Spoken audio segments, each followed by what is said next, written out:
Bonjour à toutes et à tous, bienvenue à notre émission hebdomadaire 100% marché. C'est la dernière avant les vacances et voilà, à ma gauche, comme d'habitude, il y a le responsable des programmes à l'école de la bourse, Gérard Ampo. Bonjour Falco, bonjour à tous. Bonjour Gérard. Et à ma droite, le président de la FAT, Laurent Albi. Bonjour Falco, bonjour Gérard, bonjour à tous. Bonjour Laurent. Donc aujourd'hui, qu'est-ce qu'on a comme thème dans notre émission? On va regarder les marchés obligataires. Gérard va aussi jeter un œil sur l'économie mondiale. On va analyser les CAC 40, les S&P. Dans le top et les flops, il y a Carrefour et Valeo. Dans le focus, Gérard va nous parler des Air France et ADP. Et on a un nouvel gagnant de la semaine, de notre super jeu, l'investisseur de la semaine, qui va gagner cette superbe tasse aujourd'hui. Donc, on va l'annoncer un peu plus tard. Donc, restez avec nous parce que c'est une information évidemment super importante. Donc, voilà, on commence avec notre première rubrique, le bilan de la semaine.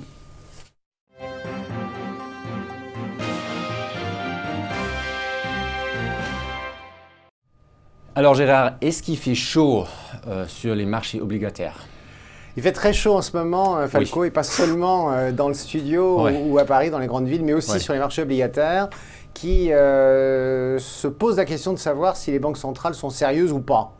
Elles, banques centrales, sont en train de nous dire l'inflation est à nos portes, la croissance économique est de bonne qualité et nous allons changer notre politique de taux d'intérêt. C'est déjà le cas, ça fait 3 fois en 3 trimestres de suite d'ailleurs, il faut le rappeler, que la Federal Reserve américaine a remonté ses taux d'intérêt.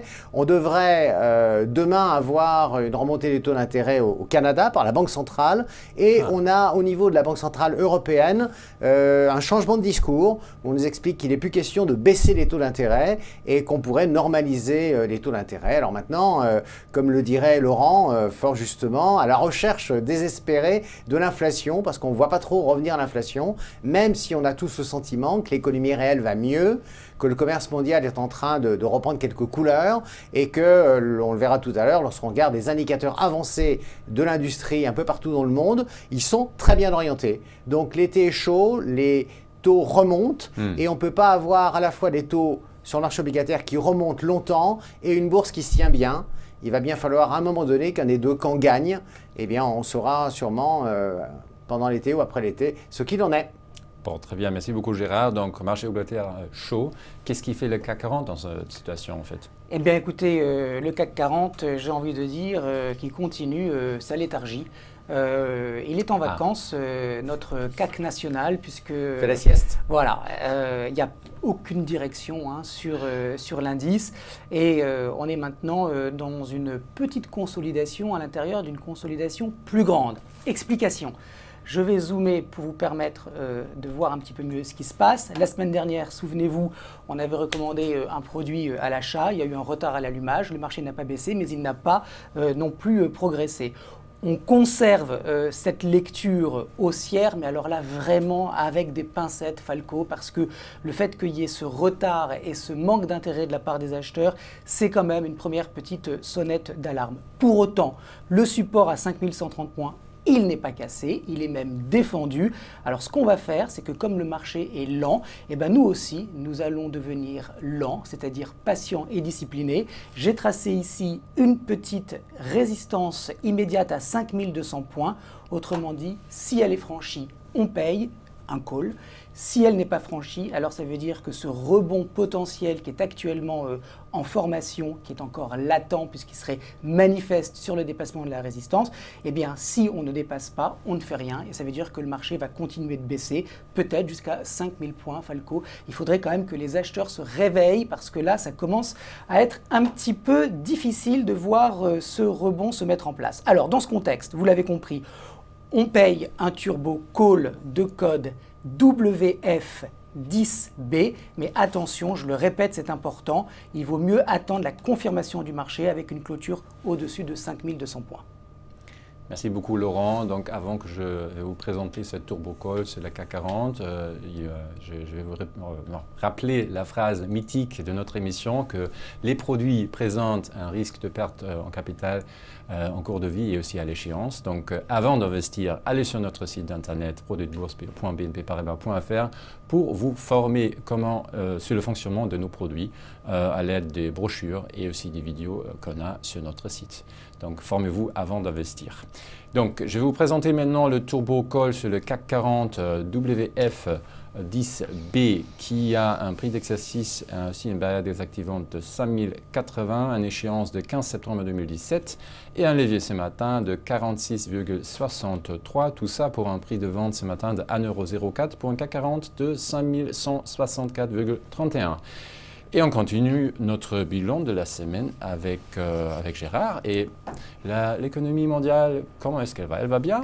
Elle va bien et Laurent sera content. Ça pourrait peut-être contribuer à réveiller les investisseurs en action, puisque beau temps, toujours grand soleil sur l'économie américaine pour le moment, avec un ISM manufacturier américain qui est l'indice phare des indicateurs avancés sur l'économie, qui nous prévoit ou qui nous dit finalement quel est le niveau de confiance des directeurs d'achat de l'industrie américaine. Et il est à un niveau historiquement élevé, il reste à un niveau tout à fait historiquement élevé. Généralement, ça signifie que l'activité économique suit dans les semaines et les mois qui suivent. Et puis en zone euro, on a aussi des indicateurs qui s'améliorent avec toute une série d'organismes, je pense à l'INSEE ou à la Banque de France en France, qui ont tendance à rehausser leurs prévisions de croissance de l'économie réelle. Donc tout va plutôt bien. On pourrait même continuer à finalement assister à une accélération de la croissance économique, et pour la deuxième année consécutive, il est possible que la zone euro fasse un peu mieux en termes de PIB, comme en 2017 comme en 2016, que la zone euro ait une croissance économique un peu supérieure à celle des États-Unis. Ça ne serait que justice. Excellent. Bon, merci beaucoup Gérard pour cette analyse. Donc on va regarder avec Laurent la S&P en fait. Qu'est-ce qu'il fait? Alors, le S&P, eh bien, il n'a pas beaucoup progressé malgré cet ISM qui est fort. Ça veut dire que nous avons des opérateurs qui, malgré les indicateurs économiques qui s'améliorent de manière notable aux États-Unis, continuent d'hésiter. Et on voit bien que ce S&P, vous allez le voir dans un instant à l'écran, eh bien, il est en train de prendre son temps lui aussi, et on ne peut vraiment pas parler de pression acheteuse sur l'indice américain. Alors, on va avoir les premiers résultats trimestriels qui arrivent en fin de semaine. C'est peut-être l'un des facteurs qui peut déclencher un petit peu d'appétit sur les marchés actions.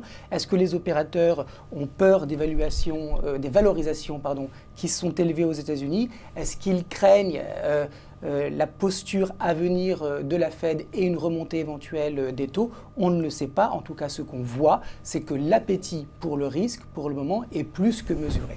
Alors, ceci étant posé, on voit maintenant, d'un point de vue technique, qu'on a un marché qui consolide au-dessus d'une zone de consolidation plus importante. Et vous le voyez, on a pour le moment un retour sur la zone de support.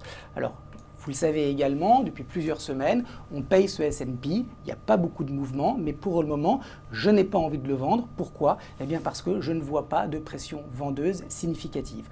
On est toujours au-dessus d'une zone de support à 2404 points. Cette zone, elle a été testée une première fois ici, il y a eu un retour, un deuxième test, et depuis 48 heures, on remonte. Alors, on ne remonte pas de manière prononcée, mais malgré tout, on voit bien qu'il y a des ordres encarnés qui viennent soutenir les cours à 2400 points. Donc, la stratégie, c'est quoi? J'ai tracé une petite oblique baissière en bleu ici qui montre que depuis quelques jours, donc, on a cette petite pression vendeuse qui se manifeste. Si on arrive à avoir une clôture au-dessus de ce segment, alors ça veut dire qu'on va vraisemblablement retourner vers le haut du range. Donc, deux possibilités. Soit on paye tout de suite avant le signal, on aura donc un call qui vaudra un meilleur prix, soit on attend la confirmation et le dépassement de la petite résistance baissière, et on aura de facto un prix un peu moins intéressant, mais des probabilités de succès plus importantes. Donc après, c'est à chacun de voir effectivement comment intervenir sur ce marché. De toutes les façons, il est important de noter qu'il n'y a pas de vitesse, peu d'intérêt, donc de toutes les façons, c'est des petites positions qu'il faut prendre, parce que quand on n'a pas de momentum, c'est pas la peine de risquer beaucoup d'argent en consolidation. On sait très bien que le marché peut aller un petit peu où il veut. Dans ce contexte donc d'incertitude, j'ai choisi un VAR en call, puisqu'on est toujours au-dessus du support et qu'on a cette dynamique malgré tout qui est toujours à l'œuvre. Ce VAR en Falco, c'est le XA40B. Merci beaucoup Laurent. Donc c'est un Varencol sur le S&P 500 XA40P côte numérique qui a un levier ce matin de 18,61, un prix d'exercice à 2500 points. Son échéance c'est le 15 décembre 2017. Et voilà, son prix de vente ce matin à 41 centimes pour un S&P à 2425,66. Et on retourne dans le bilan de la semaine avec une pause estivale. Et Gérard? Oui, c'est une pause estivale qui va permettre aux investisseurs peut-être de continuer à faire leur sieste. Ça va encore désespérer un peu plus Laurent, mais il faut les comprendre Laurent. Mon cher Falco, tu as été comme moi témoin de la forte hausse des marchés, plus de 10% au niveau du MSCI World en dollars américains et une capitalisation boursière américaine qui a été multipliée par 3 en 8 ans. On est donc sur un niveau de prix qui est quand même relativement élevé et on peut comprendre qu'il y a une sorte d'hésitation, que les gens soient pris un petit peu de tournis, qu'ils aient le sentiment d'être déjà très haut. Et donc pour retrouver le courage d'investir et de rester sur le marché américain, voire d'y rentrer, il faut avoir la foi chevillée au corps et on attendra les uns les autres, on entendra, je l'espère, tout ce que nous dira demain Janet Yellen lorsqu'elle viendra témoigner devant le Sénat et expliquer l'état de l'économie américaine et la politique monétaire qui est actuellement menée. Donc, pause estivale avec beaucoup de questions et sur un niveau de prix au niveau des actions qui est extrêmement élevé. Voilà ce que je crois on peut dire à cette heure. Merci beaucoup Gérard pour cette fin de notre bilan de la semaine. On va passer à notre prochaine rubrique, les tops et les flops.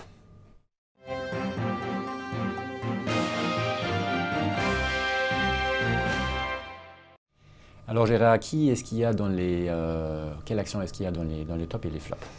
On va commencer par le côté positif, avec les tops quand même. On est quand même tout à fait optimiste. Oui. Et donc on va retrouver un habitué ou une habituée de ces classements, de ces palmarès, c'est ST Microelectronics, dont on rappellera ici qu'elle est finalement une sorte d'équipementier des grandes sociétés comme Apple et qu'elle se porte aussi bien que Apple peut se porter en ce moment.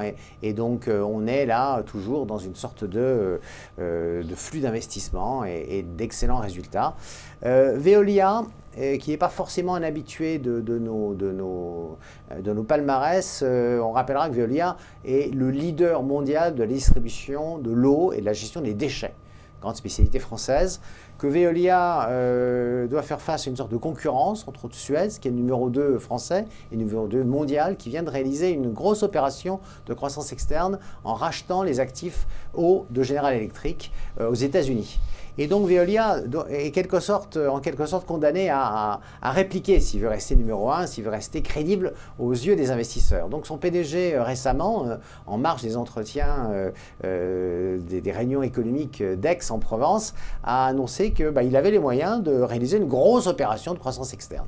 Et il a rappelé simplement qu'il ne savait pas seulement distribuer de l'eau, mais qu'il avait une autre spécialité qui était finalement la capacité à aller nettoyer des sites industriellement qui ont été pollués. Et il voit en ce moment, le PDG de Veolia, un très gros chantier en France. C'est le grand carénage d'EDF, la dépollution, la fermeture des futures centrales d'EDF. Et Veolia se positionne comme un des leaders mondiaux dans cette activité. Et donc voilà une sorte de très important contrat à ne pas rater. Et puis derrière, on a des SS2I, Société de services en ingénierie informatique, qui profitent de la croissance économique mondiale, qu'elle s'appelle Atran Techno, qu'elle s'appelle Soprasteria. Et puis enfin, on a le secteur phare, l'automobile et les équipementiers, avec Valeo, qui a été distingué par nos collègues d'Investir comme la meilleure valeur en bourse sur les 3, 5 et 10 dernières années, excusez du peu, et qui continue de préparer l'avenir, puisque Valeo est quand même la société française qui dépose le plus de brevets, et donc qui essaie de rester sur le plan technologique en pointe. Et enfin, c'est bien entendu à hauteur de plus de 28% de son chiffre d'affaires, une valeur chinoise, tout comme les Peugeot, laquelle est en train de convaincre la Commission européenne et toutes les instances qu'il faut effectivement lui permettre de prendre le contrôle d'Opel et de réussir ce mariage. Donc voilà quelques tops de bonne qualité, mais qui sont d'une certaine manière, c'est un petit peu ce qui me reste un petit peu comme regret, ce sont les tops du passé, à part peut-être Veolia, qui relativement récemment s'est manifesté à notre intention. Bon. Merci beaucoup Gérard. Donc on va regarder notamment Veolia avec Laurent.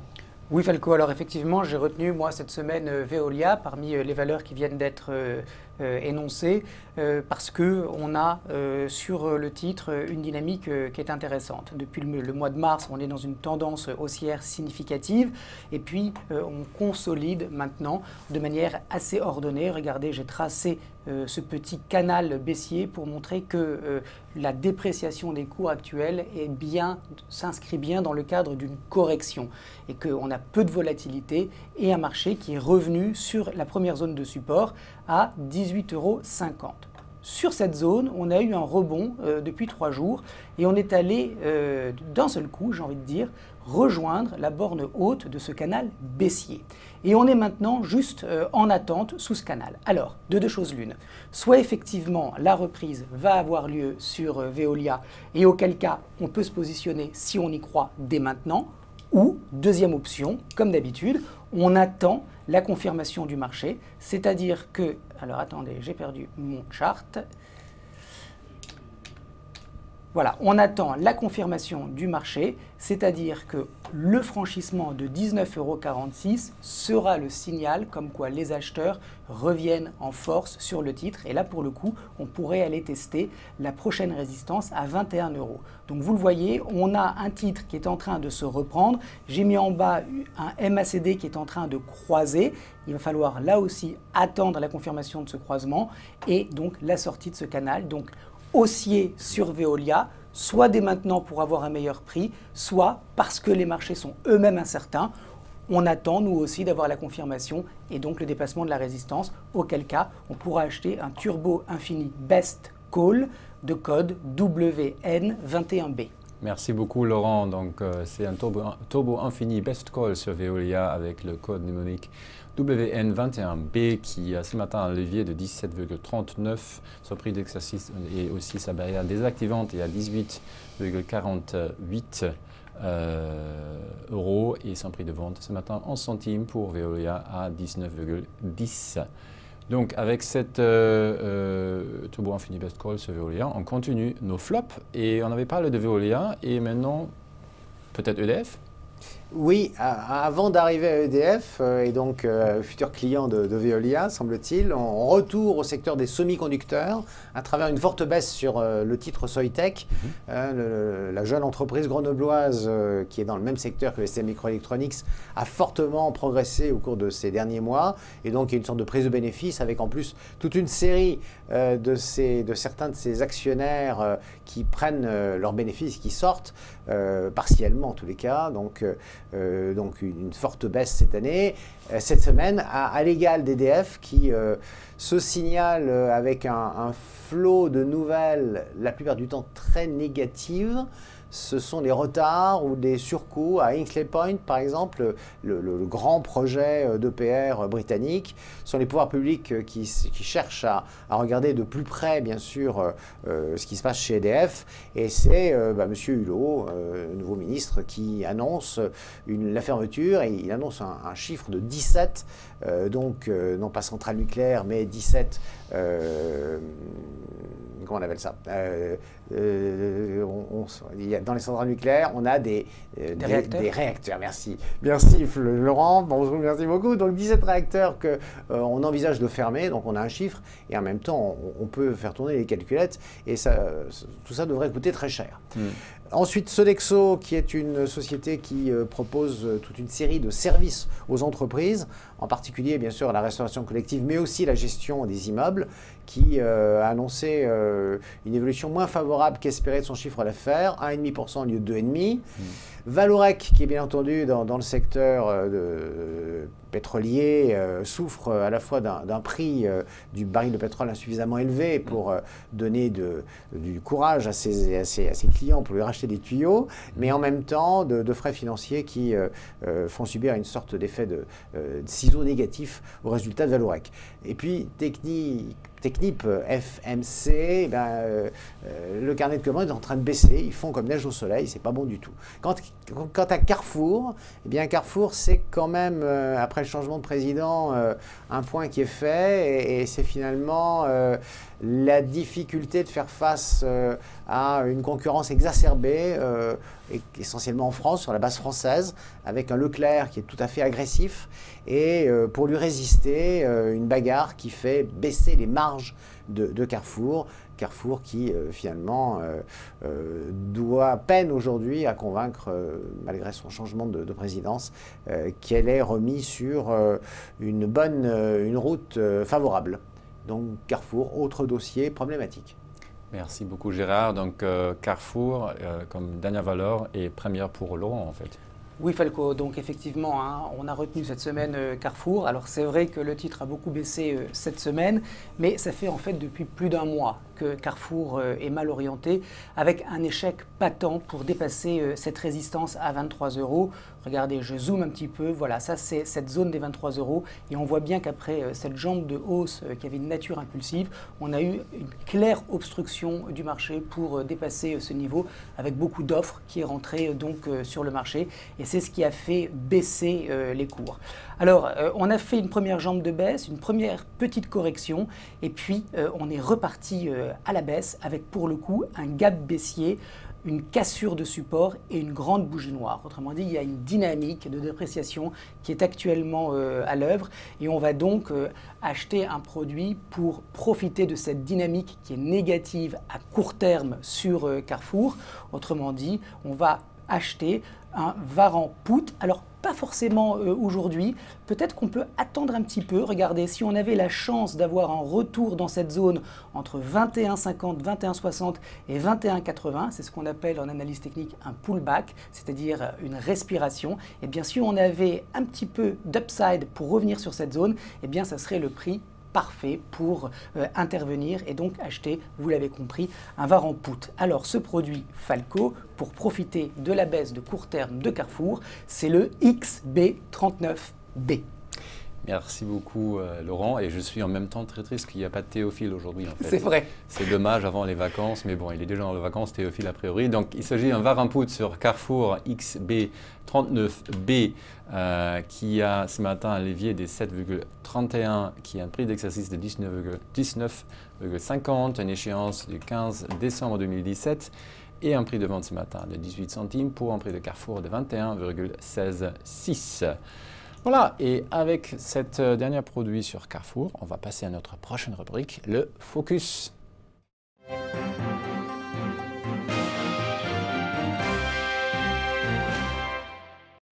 Alors, ça va être une focus sur ADP et Air France. Gérard. Oui, un air de vacances, Falco, et en même temps un bruit de réacteur, cette fois ceux des avions d'Air France KLM, lorsqu'ils décollent sur les pistes d'aéroport de Paris.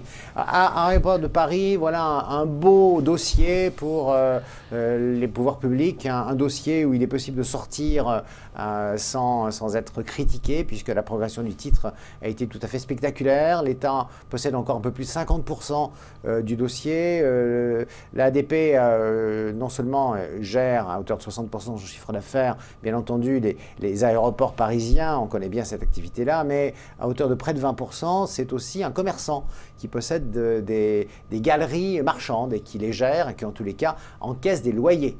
C'est enfin un promoteur immobilier, puisqu'il a des terrains et aussi il utilise sa technologie pour gérer d'autres infrastructures dans le grand international. Et donc, parmi ceux qui souhaitent racheter une participation de l'État ou une part de l'État, on trouve des groupes comme Vinci, qui sont déjà actionnaires d'ailleurs d'ADP, et on trouve aussi la Caisse des dépôts, qui a vocation effectivement à continuer à financer les grands opérateurs liés aux infrastructures. Et puis, on va aussi citer Air France, KLM, qui profite à la fois, j'allais dire, d'une amélioration de la conjoncture en matière de tourisme. Lorsque l'économie va mieux, Laurent ne me démentira pas, la consommation discrétionnaire s'envole. Tout ce qui, de près ou de loin, a lieu à trait au tourisme, aux dépenses qui ne sont pas les dépenses absolument nécessaires, même si on a parfois besoin d'aller prendre l'air pour être plus efficace au travail. Et donc Air France finalement, n'enregistre que de bons résultats en termes de nombre de passagers, en termes de taux d'occupation des avions, en termes de fret. Tout va mieux, même si Air France va mieux et dans un secteur qui va mieux, lui, globalement. On va voir si Air France progresse plus vite que ses concurrents. Ça, on en discutera. En tous les cas, le cours du titre a fait un plus haut de 6 ans très récemment. Donc là encore, plutôt de bonnes nouvelles. Vacanciers partaient sereins, ADP se porte bien et Air France KLM a l'air d'aller mieux. Excellent. Merci beaucoup Gérard pour ce focus sur ADP et aussi sur Air France. On va passer à notre fameux jeu investisseur de la semaine. Ah oui. Oui. Oui. Enfin. Enfin, oui. Il y a beaucoup de tension déjà dans le studio. Tout le monde voulait savoir qui a gagné en fait. Donc vous savez très bien que c'est pas Laurent, c'est ni Gérard. Je peux l'avancer, moi non plus. Donc il y a chaque mardi, vous pouvez choisir sur notre site d'internet le produit ou votre produit de la semaine en fait. Et nous on va après analyser, regarder la performance que vous faites avec ce produit-là. Et là, le mardi après, on annonce le gagnant de cette semaine. Et je voulais encore vous juste rappeler que c'est important si vous êtes sur notre site et vous allez rentrer le produit, que vous rentrez bien le code mnémonique ou l'ISIN du produit, et pas du sous-jacent, parce que sinon on ne peut pas analyser quel produit vous avez choisi. Donc rentrez bien le code mnémonique. On a eu beaucoup de gens qui ont participé cette semaine. Et on a un gagnant qui a choisi un produit, un Variport sur le Brent en fait. On avait un peu pareil, mais dans l'autre sens la semaine avant, non? Alors, qui c'est qui a gagné, Falco?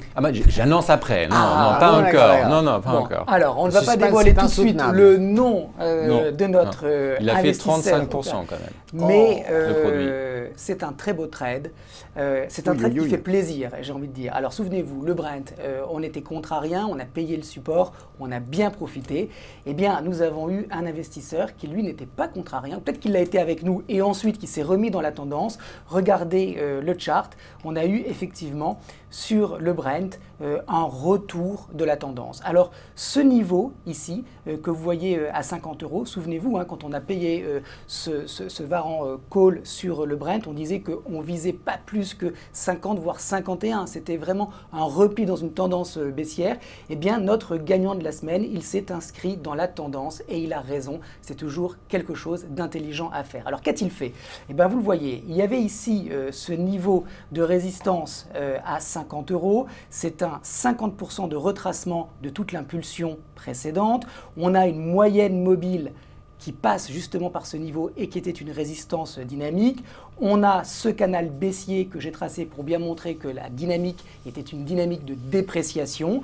Et puis on a eu, et ça c'est la cerise sur le gâteau, une très belle étoile du soir dans la lexicologie japonaise des bougies, c'est-à-dire une bougie blanche, un doji et une grande bougie noire. Et là où le marché nous fait un vrai cadeau, et même si je brûle de dire quel est le prénom de notre investisseur, je ne le dirai pas, mais là où le marché nous fait un vrai cadeau, c'est que regardez, après cette magnifique étoile du soir sur le 50%, la moyenne mobile, etc., eh bien il y a un retour du marché, il remonte le marché et c'est le point d'entrée parfait pour rentrer dans la tendance. Et c'est visiblement ce que notre gagnant a fait, Falco. Encore une fois, bravo. Alors, qui a gagné cette superbe tasse? D'autres gens disent aussi mug. L'investisseur de la semaine, 100% marché, c'est Benjamin qui habite à Houilly. Donc, près de Paris. Donc, Benjamin Houilly qui a gagné, qui a fait avec le produit qu'il avait choisi pour le jeu, 35% dans une semaine. Donc, félicitations, vous allez recevoir la tasse, le mug, très bientôt. Alors, Falco, il faut quand même dire qu'à l'aller, on a pris 35%. Sur le retour, 35%. En 15 jours, ça fait 70%. C'est magnifique. C'est pas mal. Si tous les investissements seraient aussi sympas comme ça serait excellent. Bon, et voilà, qu'est-ce que je veux dire? Voilà, on va aujourd'hui, vous pouvez participer pour la dernière fois avant les vacances à ce jeu-là, jusque ce soir. Et le gagnant de la semaine qui vient, on va l'annoncer en septembre, donc on va se retrouver après les vacances. Donc il faut être patient, mais participer. Et voilà, nous on fait l'analyse lundi prochain tranquillement chez nous dans notre bureau et on va l'annoncer en septembre. Donc après cet jeu d'investisseurs de la semaine, on va passer à notre prochaine rubrique à ne pas manquer.